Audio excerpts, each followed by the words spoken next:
Why? Why am I making these videos? What's the point? I wanted to share this experience that I had. 2021, it's a new year. All right, let's do this.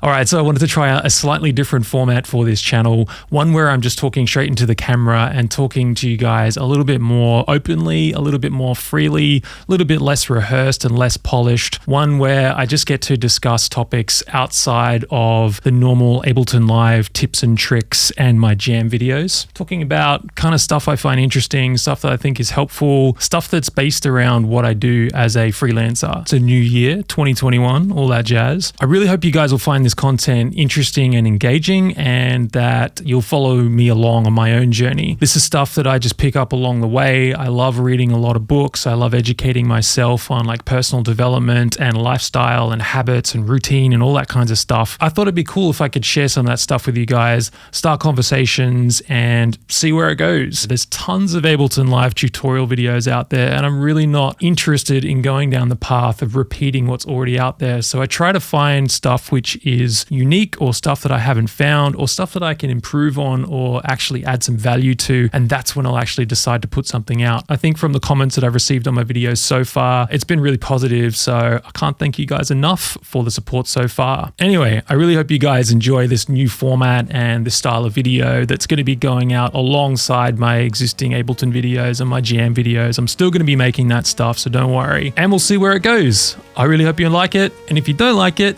you can fuck off.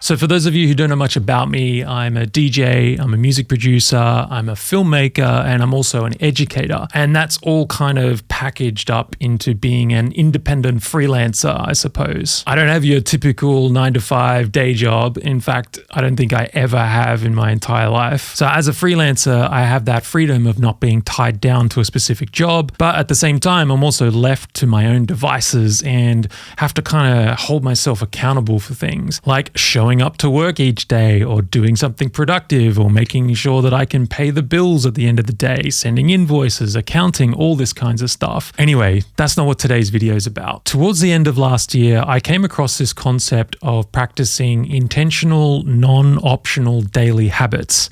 And this seems like super dry and super nerdy, but stay with me. I think this is pretty cool. So the idea here, quite simply, is that they're intentional actions that we do every single day, and it's not an option to not do it, if that makes sense. Like, it's not even a question, we're just going to get it done. Now, for example, if we want to look at other non-optional activities that we might do in our lives, like just getting out of bed in the morning, or having a shower, brushing your teeth, or having dinner at the end of the day, these are things that you would probably consider non-optional. You're not going to like leave the house without your shoes on. You put them on. It's not even a question. You just do that action every single day. And these things are just generally out of habit and out of routine, and something that we've become kind of conditioned to because they're social norms, or they're things that just help us get through the day. For instance, for me, I can't go through the day without having a coffee every single morning. And it's not that I can't get through the day. It's just become a habit for me. It's become a routine. It's just become something that it's not even an option not to do it. It just happens. I just put the kettle on. I have coffee with my wife every single morning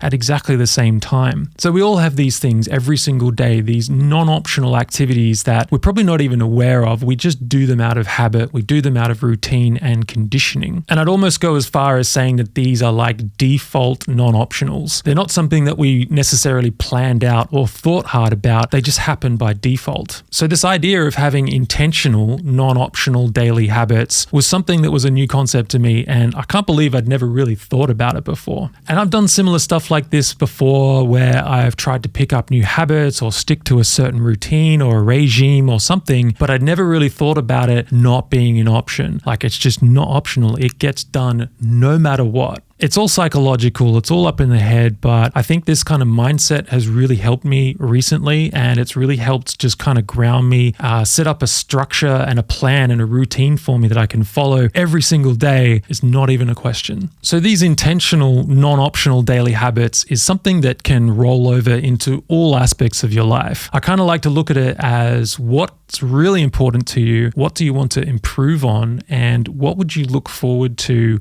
a year down the path, knowing that you've done this certain habit every single day, and that reward that will come at the end of that is just going to be so massive and so powerful, especially when you look back at all that work that you've done. And the brilliant thing about this is that once it's in place, and you got to be careful with this too, is that once you put that daily habit in place, it's there to stay. Like, it sticks. Like, there's no option. You cannot go through a day without doing it. Just like you put your clothes on before you leave the house, right?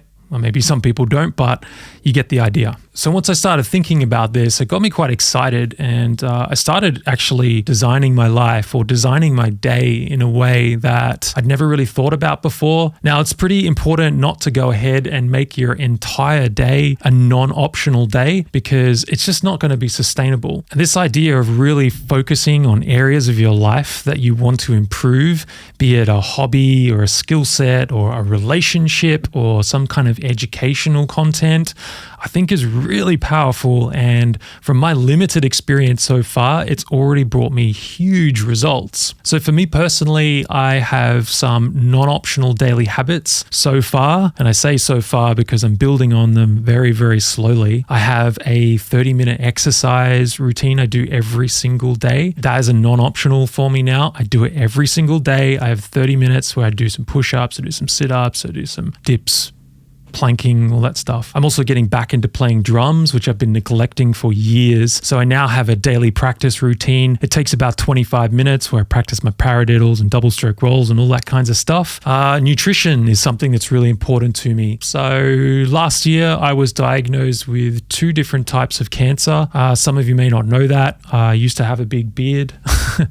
And since then, I've really been narrowing down on my nutrition and the best food that's like most nourishing for the body. So I'm like strictly whole foods, plant-based diet, nothing else. It's not even an option for me anymore. This is just what I eat. Now, as much as I hate this whole gratitude fad of sharing every day what you're grateful for, you know, no one cares. My wife and I came up with this thing between us where before we go to bed every night, we share something about the other person, something that we love about them, something that we're proud of them for, or something that we just thought that, you know, they may like to know, or something that's kind of going on between us. And I can't tell you how much that has improved our relationship, especially in these really, really hard, confusing times at the moment. But just a simple thing like that before we go to sleep has been absolutely amazing. It's like I get to tell my wife every day that I love her in all sorts of different ways. It's a beautiful thing, and if you do have a partner in crime, I definitely suggest you give that a shot. Speaking of partners in crime, I think that this is actually a really healthy thing to communicate to your significant other, that you have these important things in your life that kind of take priority over everything else. It's like not an option. Sure, you get to spend time with your significant other, and that's super important, but you also have these important things which are going to like nourish your soul. You know, if you don't get them done, you're going to be like looking back and saying like, man, I wish I'd really spent the time and effort every single day so that I could accomplish this greater goal. And believe me, it's not easy. It's quite hard to stay committed to these daily habits, these non-optionals, but it's worth it. Right? I don't necessarily want to practice drums every single day.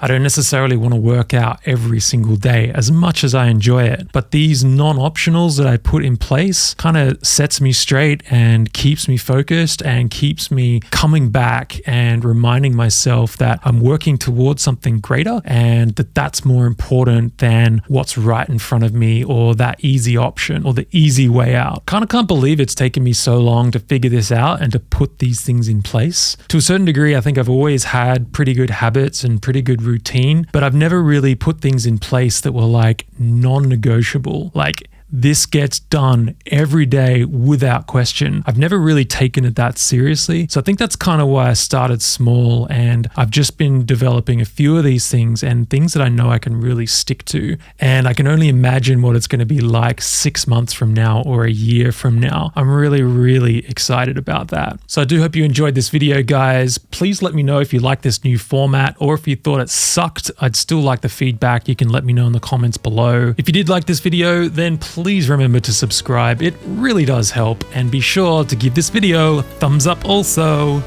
Until next time, keep creating. Bye for now.